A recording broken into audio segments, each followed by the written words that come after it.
نحمده ونصلي على رسوله الكريم. محترم تاسو ته معلومه ده چې موږ ماشاءالله راغلی وو لړم ته په چکر باندې پرون د هفتې په ورځ باندې راغلی وو او ماشاءالله بهترین حالات کې راورسېدو، اگر چې په لار باندې بارانونه مو لږ مشکلات خو الله پاک د ملګرو دغه سوچ او فکر د وجې نه او د ملګرو چې فکر د وجې نه الله پاک هغه هم ختم کو او په خیر سره دلته راغلو. ماشاءالله دلته ګل رحمان صاحب دې زموږ ته قرباني ورکړه.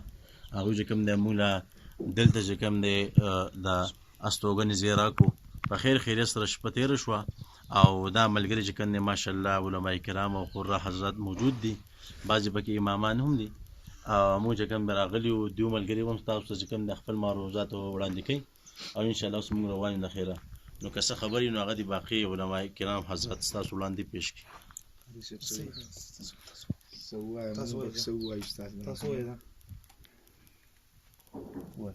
ماشاءالله د مفتي صاحب محترم خبرې تاسو واورېدې، ډېرې بهترین خبرې وکړئ. زه به دا ووایم چې په کوزه کې سمندر رابند کړو.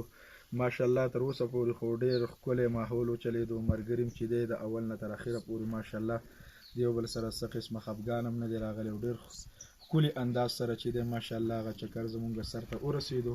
انشاءالله اوس قاري صاحب خدمت کې درخواست دی چې داسې مختصر غونډه کې تلاوت وکړي او انشاءالله ابتدا مې دعا وکړو او زه لاړ شو انشاءالله. أعوذ بالله من الشيطان الرجيم.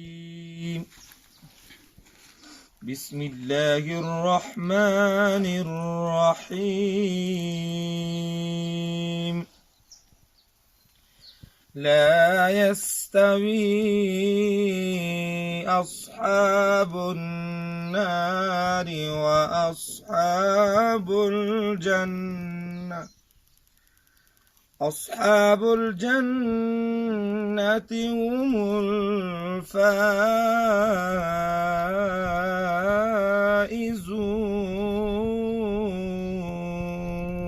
ما شاء الله. لو أنزلنا هذا القرآن على جبل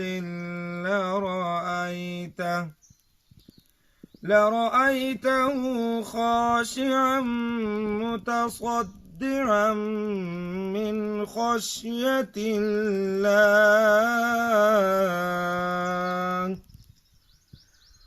وتلك الأمثال نضربها للناس لعلهم يتفكرون.